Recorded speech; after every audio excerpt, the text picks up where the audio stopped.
What is going on, everyone? I hope everybody's enjoying their first week of the New Year's. For those of you that are new to my channel, my name is Black Apino the Apple Guy, and today I was going to do a review on my crayon, the Logitech crayon pencil, and I thought I would decide I wanted to do something a little bit different. So this video is going to be a little unedited in some parts.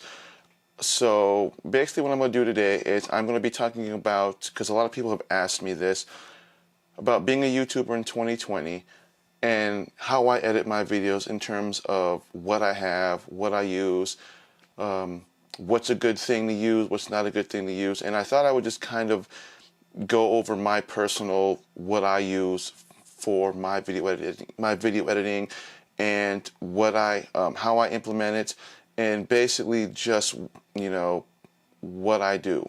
So again, this is literally going to be kind of just a non-edited video.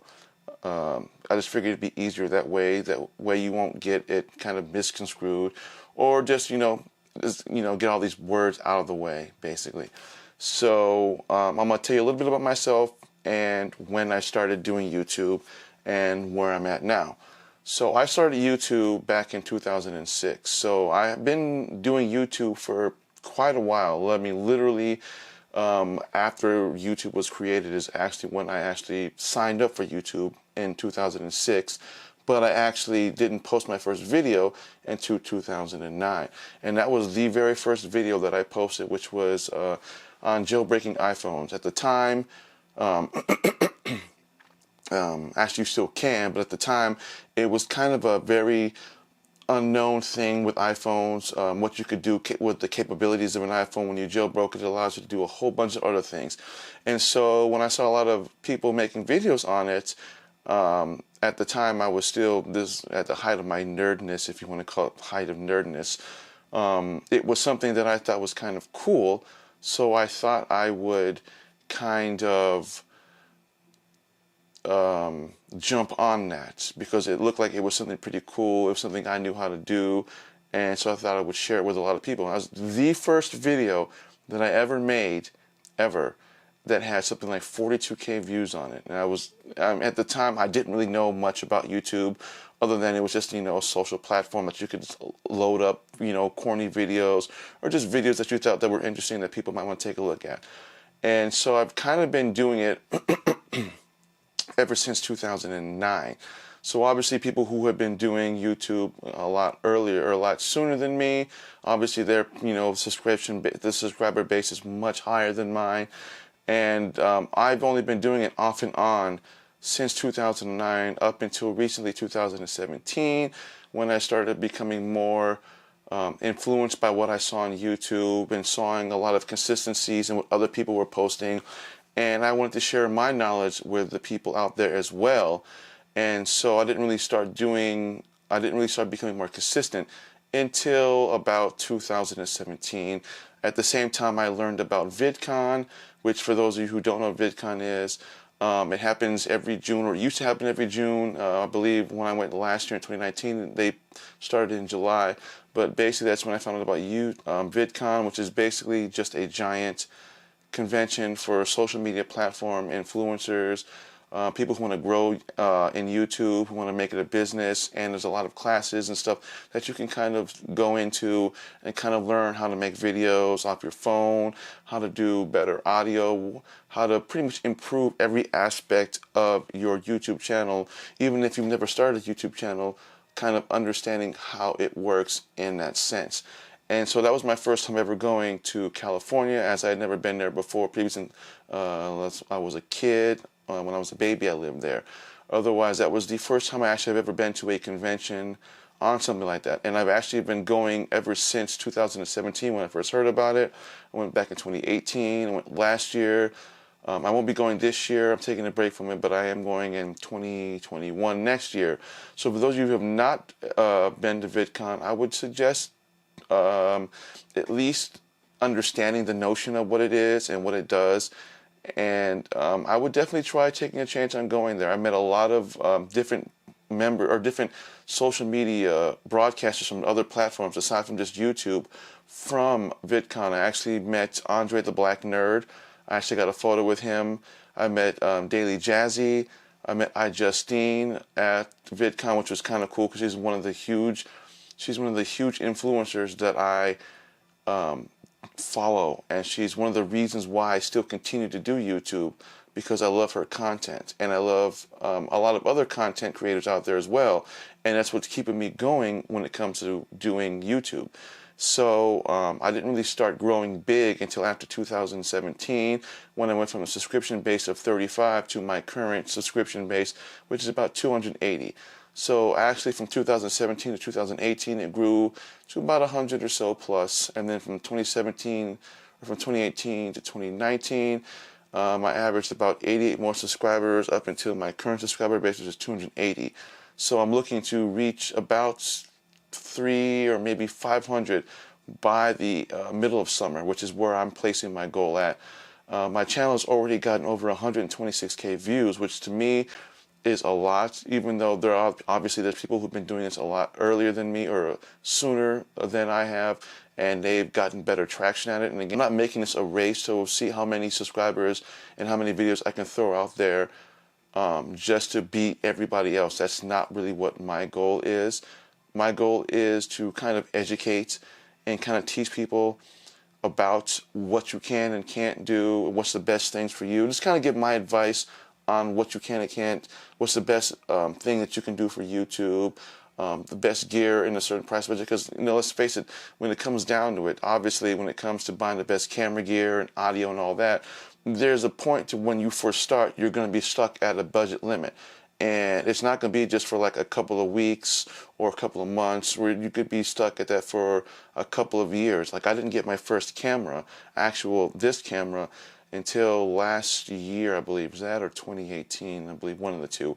I've had cameras in the past, cell phones, camcorders, and GoPros, and those have worked fine for me. And they work fine for a lot of content creators. But when you want to up your game, obviously going out there right off the bat and spending $600 or $700+ on a camera, you just can't do that unless you are pretty good at managing your money. And it's not something that I usually would advise anyone to do. If you're not familiar with the video that I just dropped on the best $500 cameras that you can get for YouTube, especially for starting for YouTube, you can kind of start from like a $500 point of view. There's some out there that are around the $400 point of view. And again, it doesn't have to be super expensive. You just want something that's better than your phone. And again, even with your phone, there's nothing wrong with using your phone until you obviously get more money and then upgrade to something better. Even using a simple point and shoot, which I also did a video on, that being my actual first camera, was the Sony DSH HX80. That was the first actual camera that I actually bought and used. And then later on, when I could afford to get a better camera, I was watching Think Media with Sean Cannell, and he had a Panasonic Lumix G7 that he loved, and obviously he's got a much better quality camera now from that one. And so I've been subscribed to his channel for quite a while, so I went ahead and bought my first mirrorless camera, which happens to be the Panasonic G7 Lumix, and I still think it's the best budget camera that you can buy for what it does. And if you're not familiar with this camera, I'll have a link in the description on this very camera that I'm talking about, as well as a link in my description on my kit profile, which I have more kind of based cameras that will get the job done until you are more secure in your monies and are capable of upgrading on that camera. So that's where I'm at now when at my YouTube channel now and I've actually progressed pretty steadily. Obviously, I work a full-time job as well as YouTube, so I can't really just do YouTube full-time and no work, because I don't have the subscriber base, nor do I have the kind of following base that would allow me to do that. That doesn't mean that I'm going to stop doing YouTube just because of that. It just means that it's going to take me longer to do that than it would for someone who has the funds to do that. And so basically I'm just going to show you kind of my desk layout. Obviously, if you watch a lot of other YouTubers and how they have their setups, obviously some have much larger rooms than mine. As you can see, this is my bedroom. So obviously I don't have like a media room or an office room or anything like that. Pretty much all my camera backpacks and stuff I have hanged up on the wall. Obviously I have my Subscribe. I bought that from VidCon. I've got 2 lenses that I use for my Panasonic. I have my tripod there that I bought. I actually got 2 of those. And I bought the GoPro. I bought that from Best Buy, and that was what I took with me on my trip to VidCon last year. And then I had the GoPro one, which I took with me again the year before. And I still use GoPros every once in a while. It's just that I've upgraded from what I had before to something better. So I'm just going to kind of give you just a basic look at my desk, how I have mine set up, and kind of show you that you don't really need a whole lot of stuff to do simple YouTube videos. And 2 of them I'm actually going to show you right now. One of them is this setup. This is what I use for if I wanted to do some type of a desktop setup and I don't feel like I'm going to use my camera. I can use my iPhone, which I have an iPhone 10, which I shoot everything in 4K when I feel like wanting to do it. And so basically all I do is I just take my phone, simply just raise this up, stick it down just like this, lock the latch, and then there you go. And then I have 2 hot shoots here that I can use basically to mount my light and a mic. Obviously the mic that I'm using right now is a Rode wireless mic. It's a $200 wireless mic that I can actually use on this and then plug in to the bottom half of the lightning port with the obviously supported 3.5 millimeter adapter, and I can do it that way, or I can also use my Boya mic, which if you're not familiar with this, I will take a look at it. I'll have a link in the description below on this. It's the best $20 mic that I've actually ever used. It just simply plugs into the back of your phone, or you can plug it into your camera if it has a 3.5 millimeter jack. And again, you can even do that with this setup on your desk. It doesn't have to be super elaborate the way I have it. And so I'm just going to kind of show you how I have that. And here's another option that I use as well. This came with my Manfrotto. Simply just insert your phone into that, and you can just go straight from there and do the audio off your phone and then kind of just work that way. I actually kind of like this setup, but I usually prefer the Joby setup. And obviously, I didn't buy this like this. I actually already had this piece right here, which is $35. And this was the extra piece was like 44. But you can actually buy a whole Joby kit, which again I'll have a link in that description for that one. It comes like this with these, and the mount that you put it in has a hot shoot that you can use for either an external mic, as well as the 2 ends for a light and for another light, or another, depending on the configuration. You have multiple ways of doing it, and that's also an inexpensive way of doing it. You don't have to go super expensive. You don't have to spend like $200, $300, $400 to do this. So what I'm going to do is I'm going to change my camera angle, and I'm going to show you basically how I have my desk set up and how I do my videos, and we're going to do that now. As you can see, this is my desk setup. Now, obviously, as you've seen, my room is not that big, so I needed something that was small and compact, but still gave me the functionality of being able to store stuff without having to make my room look cluttered. So it was kind of hard to find a desk that I could use that would fit in a space, because obviously, as you saw in my room, I don't have a lot of space to put like a huge desk, but I wanted something that was small, still sturdy, and still capable of doing what I needed to do. And again, it was kind of hard to kind of find something until I found something at Office Max, and it was like, at the time, it was $119 for the desk, because it actually is a set. It's now $67, which, ironic. But, so this is my desktop and how I do all my videos. So my problem was when it came to doing like unboxings and all that, obviously with a tripod, obviously you can do the tilt down and you can do that with a tripod, but it tends to kind of get in the way of you trying to do the unboxings.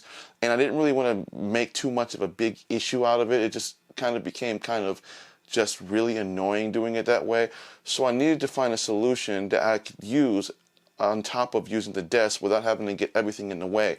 And that's when I searched a lot of YouTube videos and came up with only one solution, which I found from, don't remember the name of the lady's YouTube channel, but I'll have a link in the description.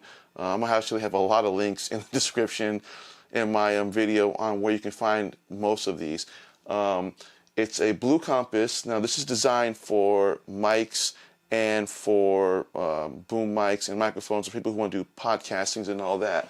So technically you couldn't really use this for a camera, as there was really no way to actually add a camera to it, because it doesn't really have a it doesn't have the correct threading that you would need for a microphone or for a camera. So I actually had to buy a I forgot the name of what it's called, but I forgot the threading thing. But you can find these on eBay. This was, or Amazon. This was like a $4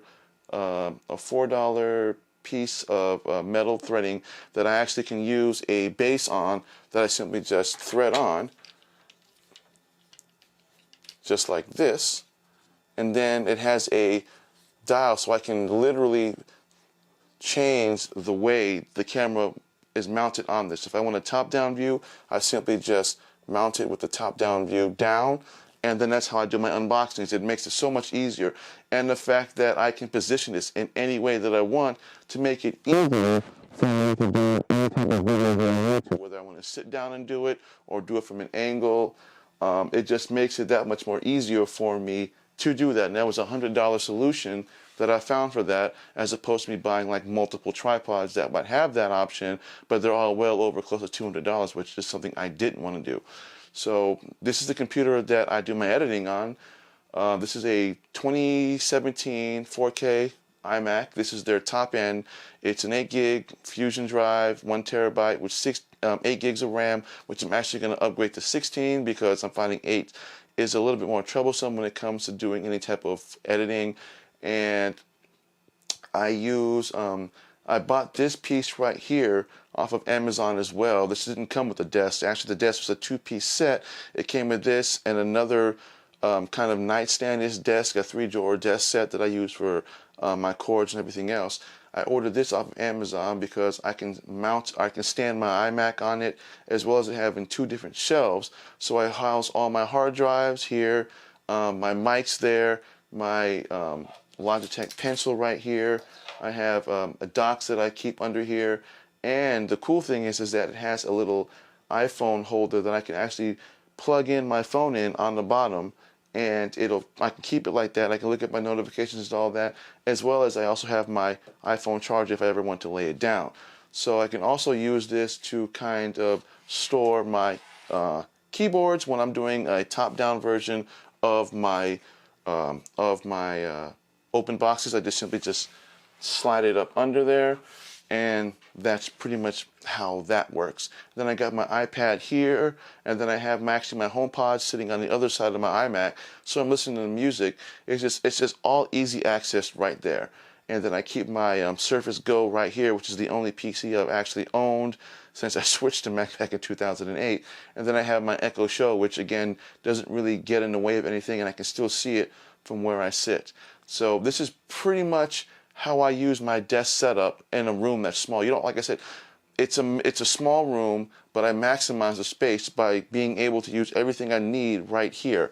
And you don't have to go all you don't have to go all hogwashed out to kind of get the same result that you see from other subscribers, or should I say from other YouTubers who have 100,000 subscribers, or even 10,000 subscribers, because they're obviously going to have a much better position of either using another room, or they have a media room, or they have an extra bedroom.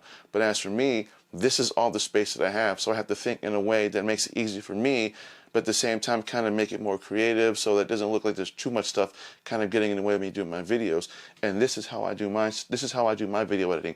And I'll probably have it like this set up for a while. I've had it like this for quite a while, so it doesn't bother me this way. And if I have my lights on, I have a Siri to turn on my lights. I have Alexa, and all my lights are Philips Hue lights. So at night when I need more lighting, because living in Alaska, which is where I do live, in the wintertime, at best we get about 5.5 hours of sunlight. So obviously if I want to do videos, I can't do it in nighttime. I mean, I have lights to do that, but if I want to do it in the daytime, I don't really have that much time to do it because it gets darker quicker.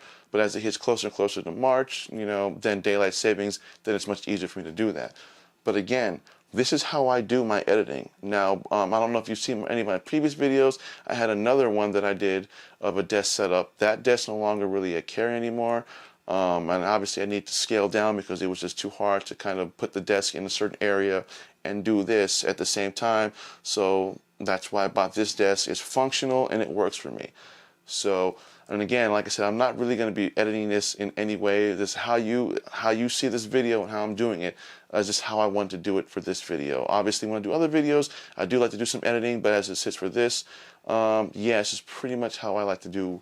This is how I'm doing this video. So, I want to thank everybody who has subscribed to my channel. And if this video was helpful, please hit that thumbs up, hit the subscribe button, that way you never miss content.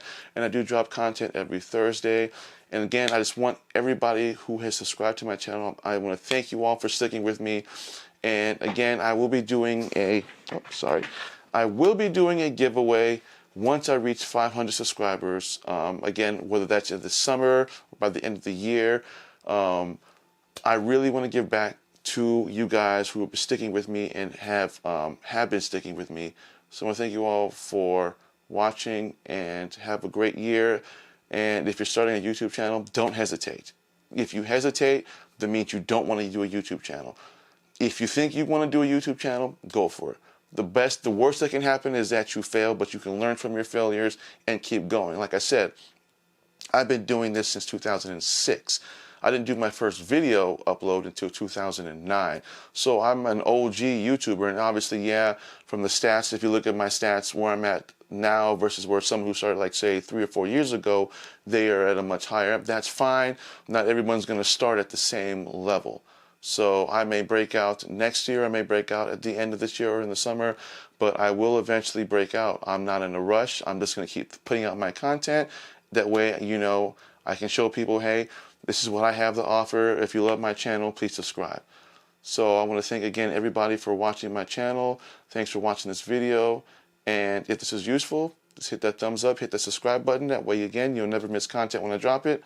And have a good year.